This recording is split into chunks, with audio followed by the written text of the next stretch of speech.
Hello guys and welcome to my YouTube channel. तो कैसे हैं आप लोग? जैसा कि आप लोग देख ही सकते हैं कि आज हमारे पास आया है नार्जो का 80 लाइट फोन डिस्प्ले चेंज होने के लिए। और जैसे ही मैंने इसकी डिस्प्ले को ऑन किया, इसमें हमें एक शॉकिंग चीज़ मिली जो आपको आगे वीडियो में देखने को मिलेगी। और हम इसमें चेक कर रहे हैं अपनी 3-in-1 ओरिजिनल डिस्प्ले।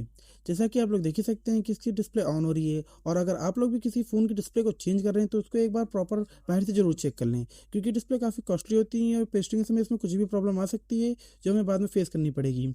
तो आइए इसको ओपन करते हैं। इसकी पुरानी फ्रेम से सभी पार्ट्स को एक एक करके निकालते हैं और इसकी नई फ्रेम में असेंबल करते हैं। जैसा कि आप लोग देख ही सकते हैं कि हमने इसके मदरबोर्ड को भी अच्छी तरीके से फ्रेम से बाहर निकाल लिया है। और फिर हमने इसकी मेन फ्लेक्स को भी अच्छी तरीके से बाहर निकाल लिया है उसके। और अब बारी आती है इसकी की को अच्छी तरीके से बाहर निकालने की। और की को बाहर निकालने के लिए हम इसमें इस्तेमाल करेंगे अपना ग्लू रिमूवल, क्योंकि की काफ़ी ज़्यादा नाजुक होती है और बहुत हार्ड तरीके से चिपकी होती है, जिसको ज़बरदस्ती करने से की कट भी सकती है और ये मार्केट में जल्दी मिलती भी नहीं है। तो इसीलिए हम लोग इसको काफ़ी सावधानी से निकाल रहे हैं। जैसा कि आप लोग देख सकते हैं कि हमने इसके सर्जिकल ब्लेड से बहुत अच्छी तरीके से इसकी की को भी बहुत अच्छे तरीके से निकाल लिया है। आप लोग को भी बहुत हल्के हाथ से काम करना होता है। जैसा कि आप लोग देख सकते हैं कि हमने इसकी की को भी अच्छी तरीके से बाहर निकाल लिया है। अब बारी आती है इसके वाइब्रेटर को डिसेंबल करने की। हमने इसके वाइब्रेटर को भी अच्छी तरीके से बाहर निकाल लिया है। अब बारी आती है इसकी सभी पार्ट्स को एक एक करके नई फ्रेम में फिट करने का। और मैं आपको बता दूं, ये हमारे पास 3-in-1 ओरिजिनल फोल्डर था, इसीलिए इसकी फ्रेम भी ओरिजिनल थी। और ओरिजिनल फ्रेम का एक फ़ायदा रहता है कि इसमें जो भी पार्ट लगाओगे आप बिल्कुल जैसी कंपनी से फ़ोन आता है उसी टाइप का फिटिंग दे सकते हो। तो जैसा कि आप लोग देख सकते हैं कि ये आ गई हमारी 3-in-1 ओरिजिनल डिस्प्ले। और इसमें हम करेंगे सभी पार्ट्स की अच्छी तरीके से असेंबल। हम इसमें लगाएंगे पहले अपनी ऑन ऑफ की। जैसा कि आप लोग देख सकते हैं कि हम इसमें लगा रहे हैं G20 white glue. White glue हम लोग इसलिए लगाते हैं ताकि जो भी पार्ट हम इसमें अच्छी तरीके से असेंबल करें तो वो प्रॉपर अच्छी तरीके से असेंबल हो जाए। जैसा कि आप लोग देख सकते हैं कि हमने इसमें अपना लगाया था G21 वाइट ग्लू। और वाइट ग्लू लगाने के बाद हम इसको ट्वीजर की सहायता से अच्छी तरीके से ग्लू को कम कर लेते हैं, ताकि ज़्यादा ग्लू होने की वजह से फ्रेम में ज़्यादा लग सकता है, उसे ज़्यादा चिपकन हो सकती है। तो इसीलिए हम लोग इसको कम कर लेते हैं। फिर इसमें हम लगा देते हैं अपनी ऑन ऑफ की। और ऑन ऑफ की को लगाते समय हम लोग को इस बात का ध्यान रखना होता है कि ऑन ऑफ की कहीं से भी ज़्यादा मुड़े ना, जिस वजह से इसकी लाइनें ब्रेक हो सकती हैं। तो इसी बात को ध्यान में रखते हुए हम इसकी की को अच्छी तरीके से लगाएंगे ट्वीजर की सहायता से। और आप लोग को भी ऐसे ही काम करना होता है और ज़्यादा हार्ड इसमें काम नहीं करना होता है, क्योंकि काफ़ी ज़्यादा नाजुक पार्ट होते हैं। फिर इसमें हम लगाएंगे अपना रिसीवर।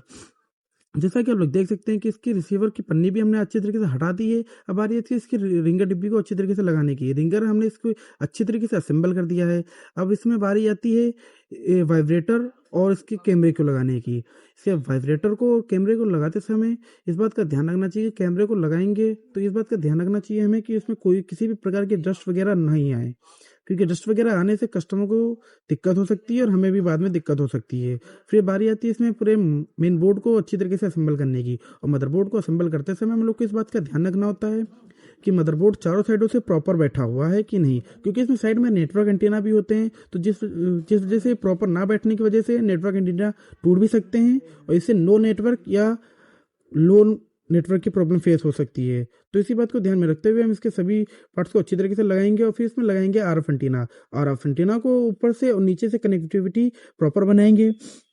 अगर हम लोग इसका इस्तेमाल नहीं करते नेटवर्क के लिए तो इसमें नेटवर्क बिल्कुल नहीं आते हमारे में। या फिर ऐसा भी हो सकता है कि आप कहीं जा रहे हैं तो एक जगह नेटवर्क आ रहे हैं, दूसरी जगह नेटवर्क नहीं आ रहे हैं।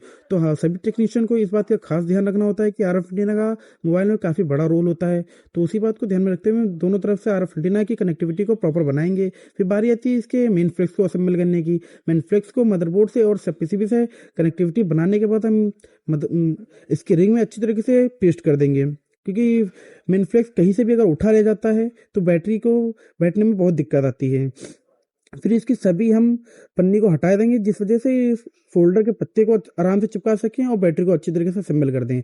और इसके बाद हम इसमें चेक करेंगे कि हमारी डिस्प्ले प्रॉपर वर्क कर रही है कि नहीं। प्रॉपर वर्क करने के बाद अब बारी आती है इसमें नई रिंग को अच्छी तरीके से असेंबल करने की। जैसा कि आप लोग देख सकते हैं इसकी पुरानी रिंग बहुत ज़्यादा डैमेज थी, इसलिए हम इसमें लगाएंगे अपनी नई रिंग। और नई रिंग को लगाते समय हम लोग को इस बात का ध्यान रखना होता है कि इसमें स्क्रू एक भी नहीं आए थे कस्टमर की तरफ से। तो इसमें लगाएंगे हम अपने स्क्रू।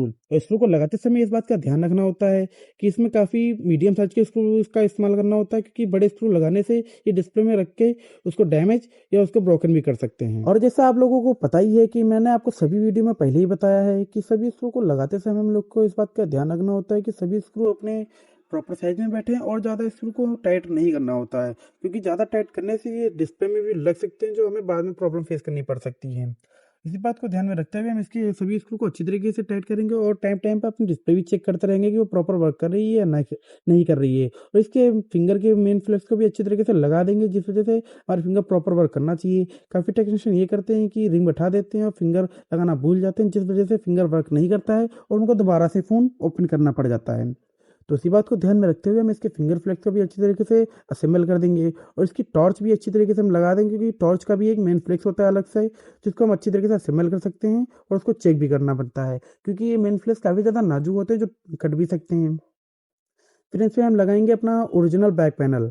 ओरिजिनल बैक पैनल में गैस्केट पहले से लग के आई थी, तो इसीलिए हम इसमें ग्लू का इस्तेमाल नहीं करेंगे, क्योंकि ओरिजिनल बैक पैनल में गैस्केट पहले से लग के आई थी, जिस वजह से इसकी पकड़ और इसकी चिपकन काफ़ी ज़्यादा हार्ड होती है। तो हम इसके बैक पैनल को भी अच्छी तरीके से लगा देंगे। और ऐसी वीडियो को देखने के लिए हमारे चैनल को सब्सक्राइब करें एंड बेल आइकन को प्रेस करें। Thank you.